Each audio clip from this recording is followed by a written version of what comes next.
Good afternoon and welcome to the Dorchester Library for our special event.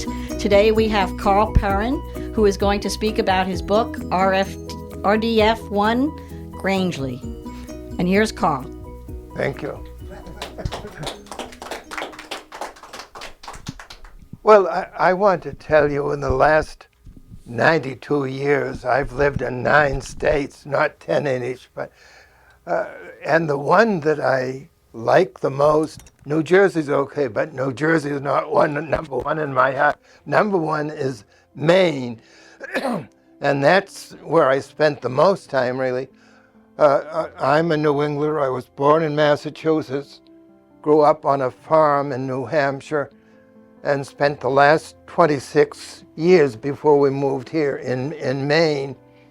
And what I like about Maine really is not the scenery, which is beautiful, but it is the people. People have a special laid-back quality that, I didn't find in any of the other 8 states that I lived in that quite like that. And part of that quality goes into Maine humor.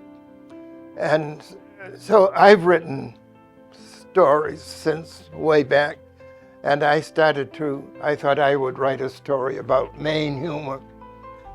And I was in a dentist office, and I saw a magazine called Mainly Local, and that was stories about Maine. And I sent them a story about Maine humor. And this is the first, and not the only time, but one of the few times that the editor called me and said, "I want that story. Will you accept a pittance, $35? I'd be glad to pay them $35 to pay it. Even though I am a famous author, I'm not a rich one. And anyway, this magazine, Mainly Local, it had been flooded out. There had been a flood where they were. The printing press was out of business, but she said she would like to have more stories on this same theme, and she would pay me even more. Unfortunately, never got the printing press going, so they never published anything else as far as I know. But by that time, I had written 4 or 5 more stories by this same character. I named him Eben Danforth. And so I had 4 or 5 stories. I started sending them out. And in the end, I wrote about 50 stories about this character and his friends and his family. And I think I got about 40 of them published and even got paid for some of them. Not enough to retire on, but but I retired anyway. Anyway, I'm going to read you 2 or 3 stories from RFD1 Grangely. There is no such place as RFD1 Grangely. It's in my head and in these books. And this is one about Eben and his wife, Flora. And their marriage is not one that was made in heaven, let's say. And the name of this story is The Declaration of Independence. You can see a firecracker and cow in the beginning, chicken on the end. So it's very much rural stories. This is what I started to read from a couple of minutes ago. When Eben Danforth came home from the pulp mill that day, Flora was sitting at the kitchen table, the sugar bowl from her best china sitting on the table in front of her. Eben knew he was in trouble. When the Congregational Ladies Club, or Daughters of Demeter, met at Flora's, she took the money out of the sugar bowl so she could put sugar in it for the tea. As soon as the meeting was over, she would empty the sugar out, wash out the bowl, and put the egg money back in for safekeeping. "I don't suppose you know what happened to my egg money," she asked Eben. Eben hemmed and hawed, but admitted he had taken it. I thought sure I'd have that money back before you would notice it was gone. That's the second time you've done that, Eben Danforth. Last fall, you took the money I was saving to buy a new winter coat. Well, I just borrowed the money. I had a chance to buy that calf from Hiram Winthrop. Turned out to be a real nice young heifer. Won third prize in the county fair this fall. Last week, Bill Farley offered me $300 for her. A lot of good that did me when I needed a coat last winter. But I got you a coat to wear last winter. That hand-me-down from your sister, Maybelle. I've had to swallow my pride a lot since I married you, Eben Danforth. But I'm not going to wear a hand-me-down coat that everyone in town knows used to belong to Maybelle Stark. I ended up wearing that same ratty old coat for another winter, and it looks like I'll have to wear it again if it don't fall apart. Eben started easing back toward the back door. He was hoping that maybe Flora had finished and he could go out and do the chores. But Flora had just stopped for breath, and she still had more to say to Eben. You know, the Daughters of Demeter had chosen me to go to the Northeast Regional meeting at Schenectady, New York. I've been saving my egg money for almost 3 months to buy a bus ticket and pay for a hotel room. I was planning to go down Friday and get the bus ticket and get a money order to send to the hotel. It's all right, Eben said. I just borrowed that money to take advantage of a once-in-a-lifetime opportunity. I should have a return on my investment before Friday. In fact, I'm surprised I don't have it already. I kind of expected to have it last week. What kind of harebrained scheme did you throw my money away on this time? It wasn't no harebrained scheme. It was a surefire thing.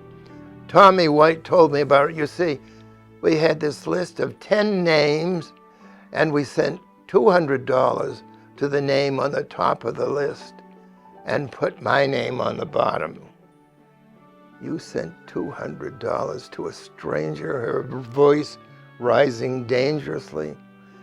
You see, the way it works, people will keep sending that out, and finally my name will work its way up to the top, and a whole bunch of people will send me $200 each. Of all the stupid things you've ever done, Eben Danforth, this is the stupidest. Besides, it's against the law.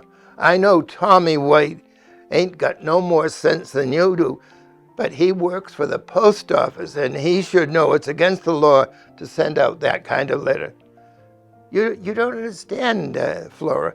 Down in Belfast, there was this fellow that made over $1,000 in a week, and there was a fellow in Ellsworth that made almost $5,000. I always knew you were a plumb fool, Eben. But I never thought you were foolish enough to take $200 that don't even belong to you and send it away to a perfect stranger. Well, the letter said it was bad luck to break the chain. It said one fellow fell over in Belgrade, broke the chain, and a week later he fell off the roof and broke his back. Well, that bad luck ain't nothing compared to the bad luck you're going to have. I have half a mind to break your neck. Eben had never seen Flora so mad in all the years they've been married. So she got so red in the face, and when she tried to yell at him, no words came out. She just sputtered, and that made her even madder. Finally, she stomped upstairs. Eben didn't know what to make of it, so he just shrugged his shoulders and went out in the barn to feed Bessie, the prize-winning heifer. and Bathsheba, the milk cow. After the chores were done, Eben went back to the house expecting to find supper on the table. But there was no supper, and Flora was not in the house. Eben wondered where she could have gone.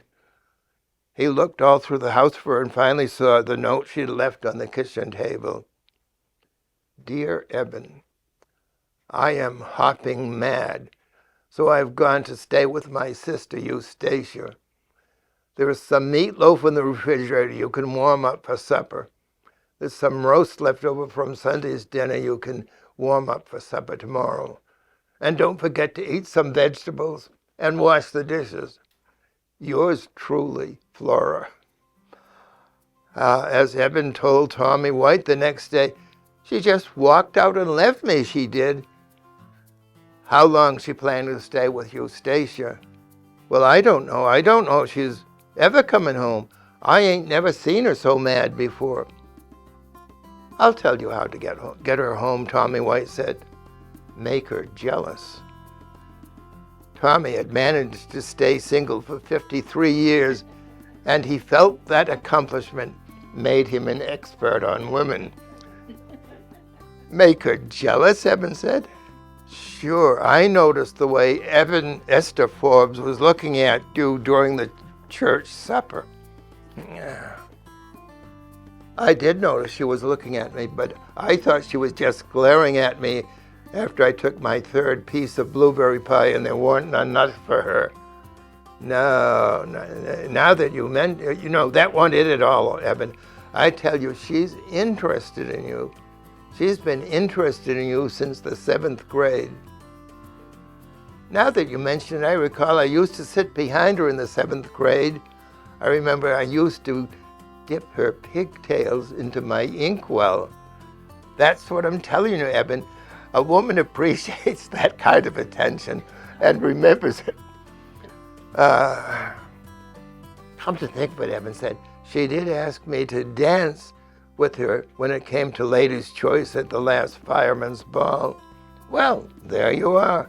You just go courting Esther and you'll see Flora coming back as quick as a flash. Eben sighed. When you're as good looking as I am, women just won't leave you alone.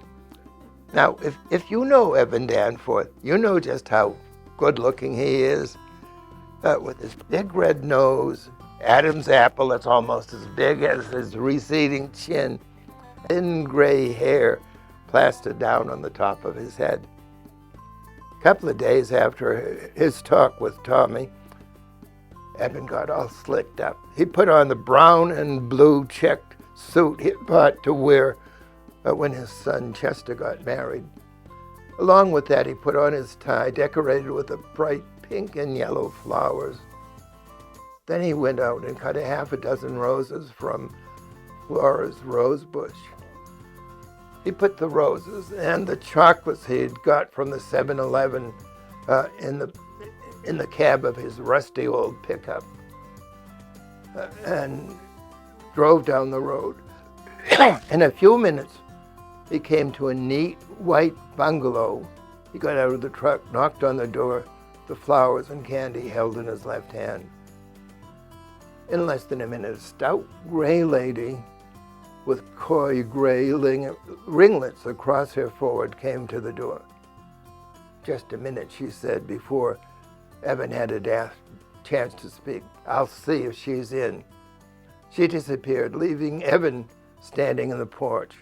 She reappeared almost immediately and motioned for Eben to come in. She headed toward the back of the house, but Eben didn't follow her. He turned off the hall into the living room, which lay on the right. Flora was sitting on a couch, pretending to read Farm Woman magazine. Eben sat on the easy chair opposite her, holding the roses and the chocolate. For a while, neither one of them spoke.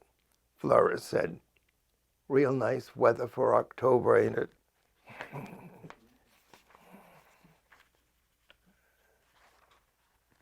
Hey, yeah, real nice, Eben agreed. I was just saying the same thing to Tommy White. That was followed by a silence. Eben looked at the folded wallpaper and tried to think of something to say. "How's my cat, Rags?" Flora asked. "He misses you. He keeps looking around for the house for you."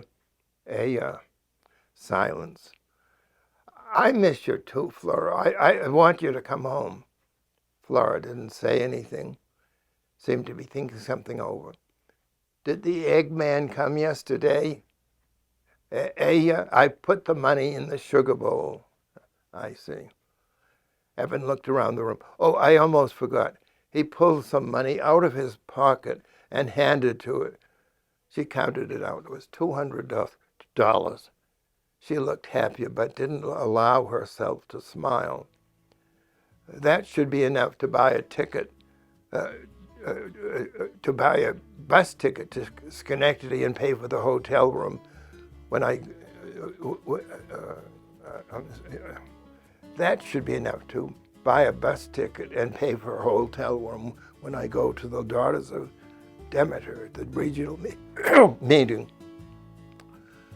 "You don't need to buy no bus ticket," Evan said. He pulled into his pocket and pulled out a bus ticket, and which he handed to her. "The extra money is to buy a nice coat to wear." Flora looked surprised. "Don't tell me one of your crazy schemes you and Tommy White actually paid off." "No, it wasn't that. You didn't win the lottery, did you?" No, one of my investments paid off." "Well," she said, "I guess I'm ready." She picked up her suitcase, which had been standing all packed on the other side of the room. When they got into the pickup, Evan remembered that he was still holding the roses and chocolate. "These are for you," he said, thrusting them toward her. She said, "Them roses look familiar." They drove home, and Evan changed his clothes and went out to do the chores. The chores didn't take quite as long this time because there was one less animal to feed. That morning, Evan had sold his prize-winning heifer to Bill Farley.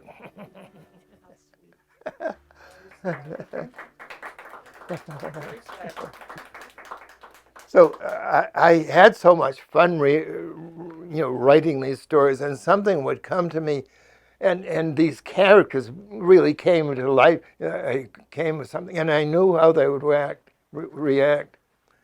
There's one I wrote was called not the internal, but the infernal revenue service, and I was taking a shower, and I thought, what if they got investigated by the IRS?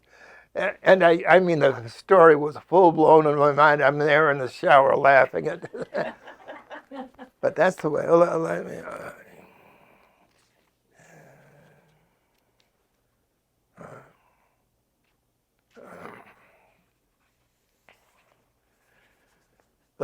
Here's another one. This is called The Wedding.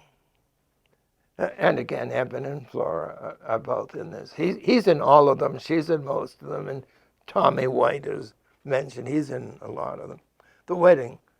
When Eben came home from the pulp mill that afternoon, Flora was scrubbing furiously at the woodwork in the kitchen.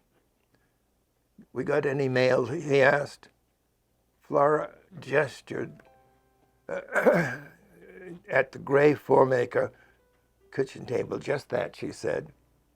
Eben opened the small envelope that had been lying on the table, and inside was a printed invitation.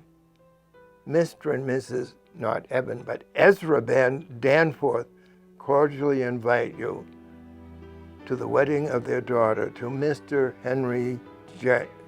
I'm going to pronounce it the way Jacks, not Jacques. "Well, that's nice," Eben said. "It looks like Beth's going to marry that fellow she met down at the University at Orono. Says the wedding's going to be 2 weeks from tomorrow." "I ain't going," Flora said. "We gotta go. Beth is our niece. You can go without me, but I ain't going." "Well, for Pete's sakes, why not?" because Noreen's sister, Harriet, will be there. Well, of course Harriet will be there. She's Beth's aunt. I ain't going to be in the same room with that woman. She's been sweet on you since you were in the 5th grade together. Despite Adam's apple that stuck out almost as far as his receding chin, his huge red nose and thin gray hair plastered to the top of his skull, he thought he was an uncommonly good-looking fellow. In his mind, undesired attention from the ladies was merely the price he had to pay for his extraordinary good looks. She ain't sweet on me, Evans. She may be sweet on me, Evans said, but I ain't sweet on her.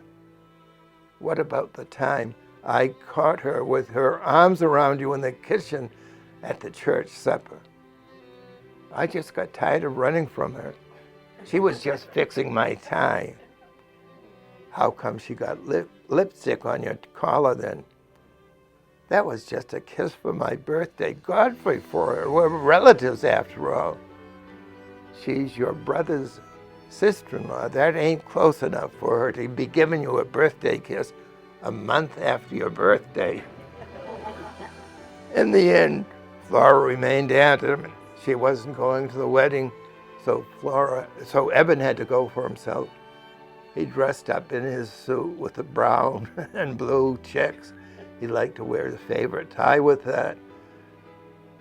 At the church, he crouched down so that Harriet wouldn't see him. When she saw he was alone, she came over and sat beside him.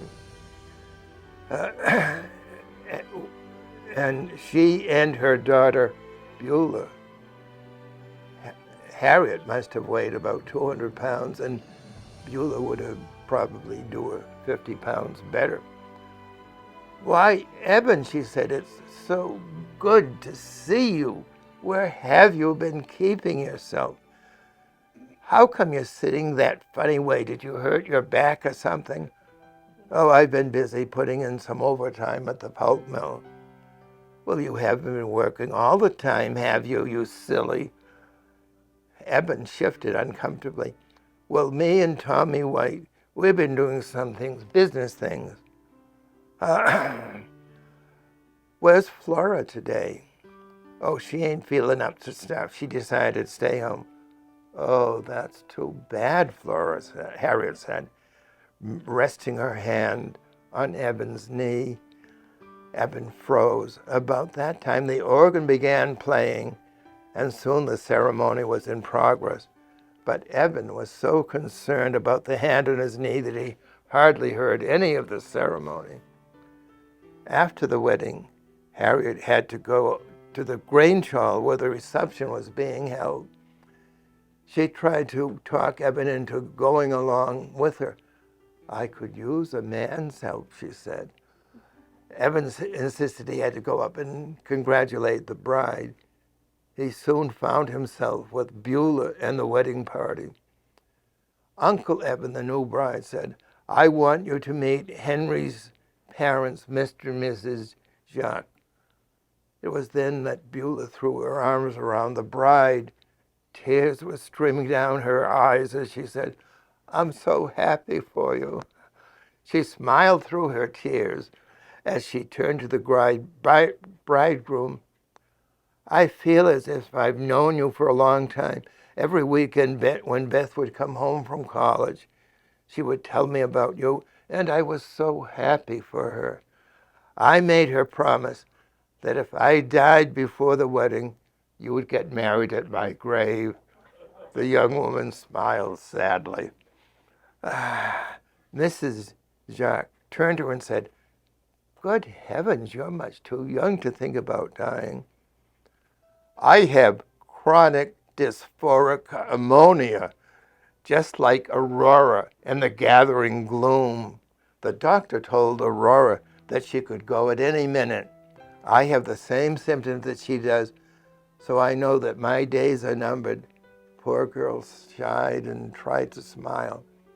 My word, said Mrs. Jacques.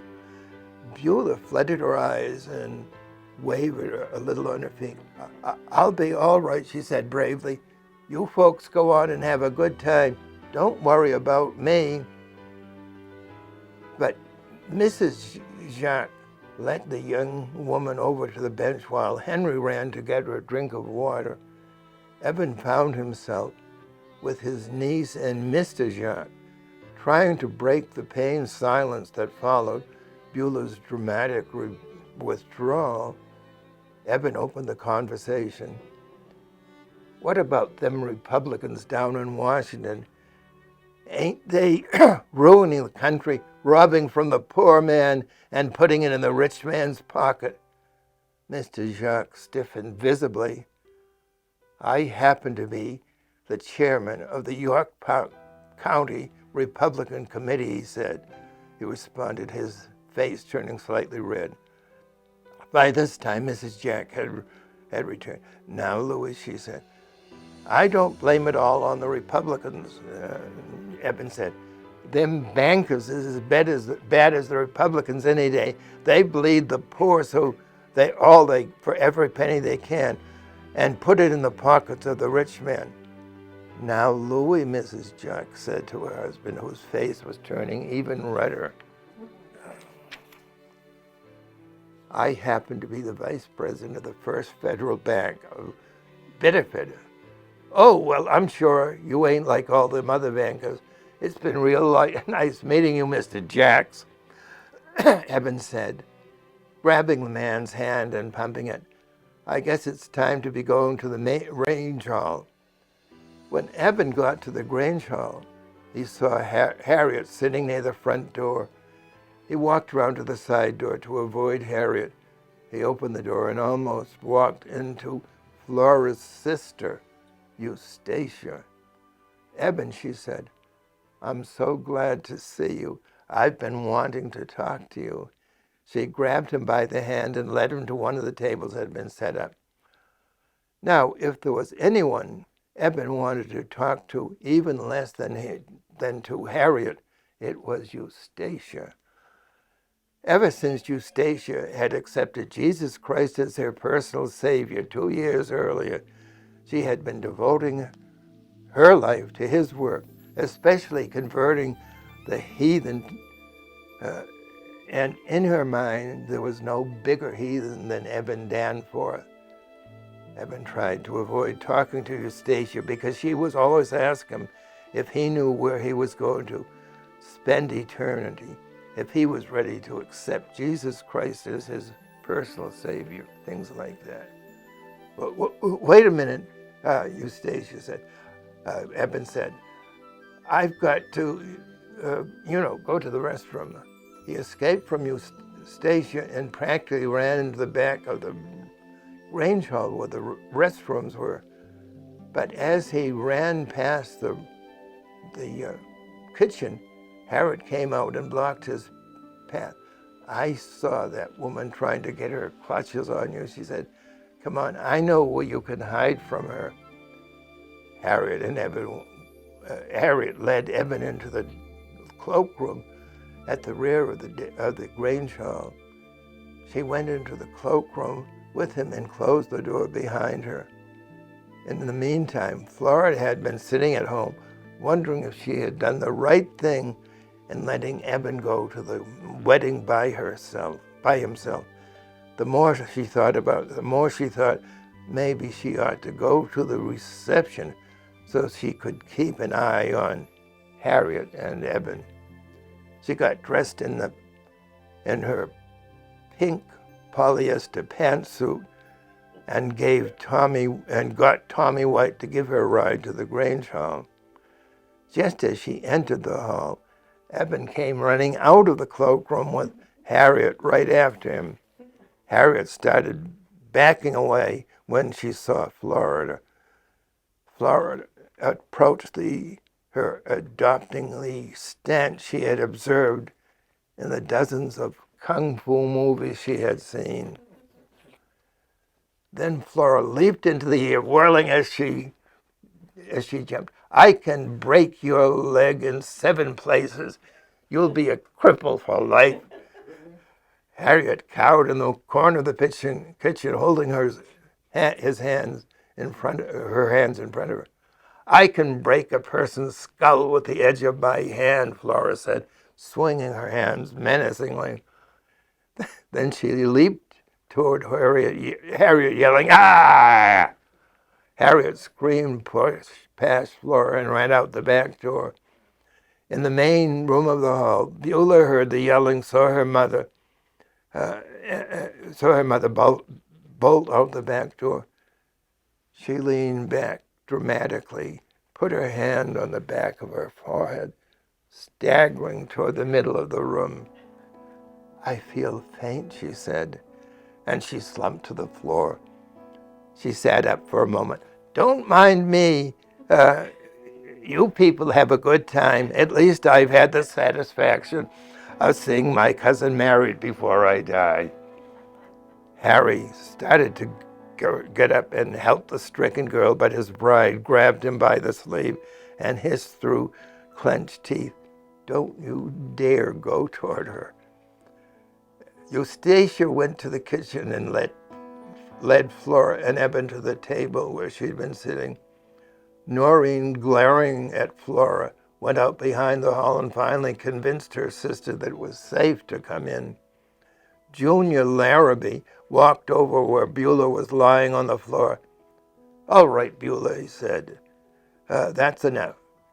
Slowly and dramatically, Beulah pulled herself up and went over to sit at the table with her mother. By then, the best man was ready to offer a toast to the happy couple. Over at the one side of the room, Harriet was ogling Mr. Jacques, while Beulah tried to look delicate and faint. At the head table, Noreen was glaring across at Flora. Flora was staring straight ahead, not saying a word to anyone. At the same time, Mr. Jacques was staring angrily ahead. Eben looked at the bride, who was dabbing her eyes. Daddy's Little Girl began to play on the stereo, and Eben began to tap his feet to the music. "That's one thing about a wedding," he said. "The whole family gets together, and everyone has a good time."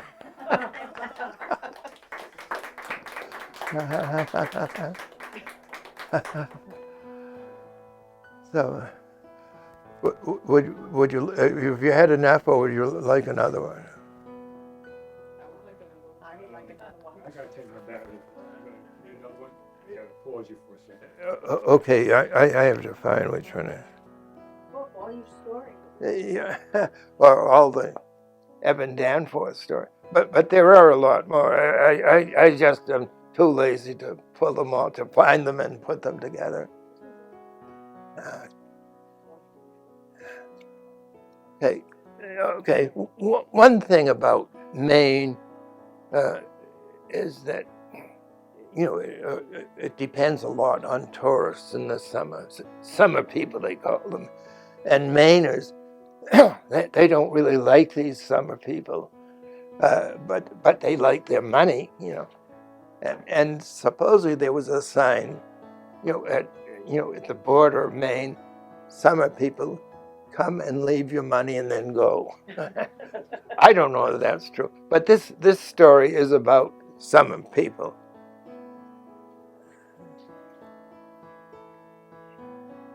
Lately, it seemed that there had been more and more summer people every year. They'd pull up to Bert Tilley's garage on Main Street and ask how to get to Route 1. Bert would scratch his head and say, "Route 1? Can't get there from here." Or they'd go to Maisie's diner, loud out-of-staters dressed in shorts and sandals or bikinis in bodies that were never meant to wear bikinis. They always had a bunch of noisy kids, and they always complained about the food. Evan Danforth was in Maisie's once when a bunch of them came from New York or Massachusetts or one of those places. After they left, Eben said, "They ain't got no place to complain. Godfrey, if they wanted good food, they shouldn't have come here. Everyone knows that the food here is the worst you can get in the state of Maine. If you don't like it, you old geezer, Maisie said to him, you know what you can do. Maisie and her regular customers always insulted each other. It was expected. But this time she didn't really have it in her heart in it. There'd been summer people coming all morning, and she'd just seen a car with a New Jersey license plate pull up in front of the diner. Tommy White said, a lot of them summer people's buying land along Sebasticook Lake. You and me should have bought some of that land 4 years ago when we had a chance. We could have made some good money on it. Of course, Flora wouldn't hear it at the time, Evans said. She's a good woman, but she stands in the way of my chance to make some money. I'd be a rich man today if she hadn't stood in my way. That's true, Tommy said. I have to agree with that. Anyway, Evans said, I wouldn't want to sell no land to none of them summer people. There's too many of them around as it is. I was talking to Burley Williams the other day, Maisie said, lighting a cigarette and clearing some dishes off the counter. He was telling me that the population of Grangely used to be about 800 just a few years ago, and now it's almost 1,200. And that's mostly from summer people who decided to stay year-round. Like Harrison Plunkett, Tommy said, with all his talk about progress and bringing Grangely in the 20th century and all that stuff. He tries to make out like he's a native, Maisie said, but he was in the second grade when his family moved up here from Massachusetts. Actually, he wasn't too bad a boy when he was growing up, Evans said. He used to hang around with my Chester. It wasn't until he went to that college in Boston that he started filling his head up with all them crazy ideas like protecting the environment and saving the whales and stopping nuclear energy. I'm pronouncing it the way Evan would. And what about the time he managed to get the people to vote at town meeting to set aside a house for the homeless? Hey, Evan said, that was almost 3 years ago, and there ain't no one stayed in there yet. You still got some land on this side of the lake, ain't you, Tommy said. Hey, in fact, Henry Jacques talked to me last year about buying some of that land off of me. The bank owed some land on the other side of the lake, and they need to go through my land to get to it. Why don't you sell it to them, Tommy said. You could have made some money off it. I might have done that, but I thought they weren't going to. But I thought they were going to send that land to around here. But they want to sell it to out-of-staters, and I don't believe it encourage them no more than we have to. One of the out-of-staters sitting in the corner booth yelled to Maisie, Miss, could you bring us some coffee, please? Hold your horses, can't you see I'm busy? Maisie yelled back, a cigarette hanging from the corner of her mouth, smoke billowing around her blonde ringlets. She turned to him and said, maybe you should have sold that land to the bank when you had a chance. I hear Henry Jenks got the selectmen to bring it up for the next town meeting, and the town will take it by, not eminent, but by permanent domain and put a road through through the land that the bank owns. And sure enough, at the next town meeting, one of the issues to be voted on was the construction of a road that would go right through Evans' property up to the north side of the lake. Henry Slocum was the first to speak in the issue. Horace worked with Evan at the pulp mill. What do you want to build a road up there for? There ain't no one lives there except a few squirrels and rabbits and maybe a skunk or two. Everyone laughed so much that Bob LeClaire had trouble getting the meeting back to order. Finally, the next speaker was allowed to present her side. The next speaker was Hannah Peabody. Hannah was the widow of the former president of the Grangely Bank, and she owned a lot of bank stock. This road will do a great deal of good for Grangely. There are many acres of prime property in the lake. If the land is sold for housing, for house lots, it will create jobs for people in construction. The people who buy the land will bring more business to Grangely.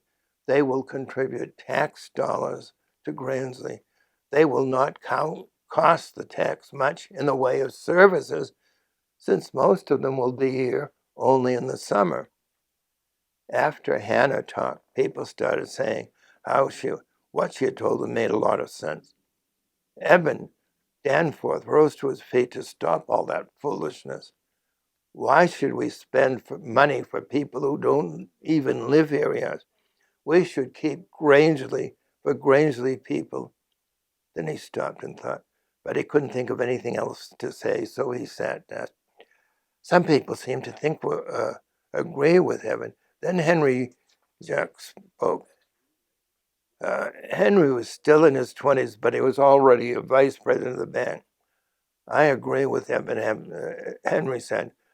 We shouldn't spend money for outsiders, but we should spend it for ourselves. And this road will help every one of us, including Eben. Eben will be compensated for the land and the town, for the land that the town takes to build the road, and Eben can use the money just the same as anyone else. Not only that, but the road will increase the value of the property that Eben owns on this side of the lake. In fact, the person who has the most to gain from this is Eben Danforth himself. Everyone started talking after that, and Tommy White was confused. He wasn't sure whether Henry Jacques was on Eben's side or not. Tommy got up and said, I just want to say I agree with Eben too. People weren't sure what he was saying because since Henry Jacques had begun by the statement by saying he agreed with Eben. Harrison Plunkett got up and brushed his dark, greasy hair away from his horn-rimmed glasses. He had that shiny, dark suit that he always wore, his old-fashioned, wide necktie tied at several inches below his neck. Before we go into anything, he said, I think we ought to do a study of the environmental impact. No one responded to that, and someone called for a vote. Bob Leclerc asked the people to vote yea or nay. The yeas had it. The road was going through. But Evan said later, Henry Jacques got everybody all mixed up. I didn't hardly know which way to vote myself. Everybody thought they were doing me a favor by voting for the road. Sure, I could sell some land along the lake, but then I'd have them summit people right on my back door. Man's privacy is worth something. Less than 2 months later, the construction crew was on the site ready to pull down trees and scoop up earth to make the road. Before they could do anything, Harrison Plunkett was there, waving a piece of paper. He was wearing that suit that seemed about 2 sizes too big for him. Horace Slocum, who lived near him, once said, he always gets a suit a little too big because it don't cost no more than a small suit. So the bigger suit, he gets more suit for his money.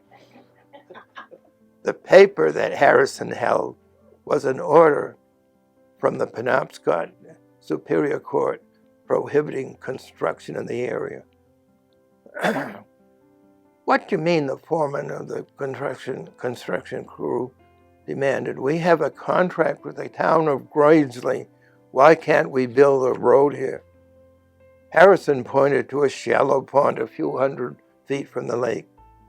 That's the spawning place of an endangered species, the blue-gilled mudfish. Later in the day, Eben was at Maisie's diner, telling Tommy White about what had happened. Godfrey, Tommy said, I never heard about no such thing as a blue-gilled mudfish around here before. Neither have I, Evans said. I had to go all the way to Holton to get them. All right. Thank you very much, Carl. Thanks. That was very good. Well, thank you. Thank you for So I want to thank Carl Perrin for coming today and reading those wonderful stories about Maine. And I thank everyone for coming this afternoon. And July 9th, Charlotte Ashley will be speaking in Buckingham in the small room about the history of Leisure Village at 1 o'clock. So I hope to see you there. That's a Sunday. All right. Thank you, everyone. Thanks.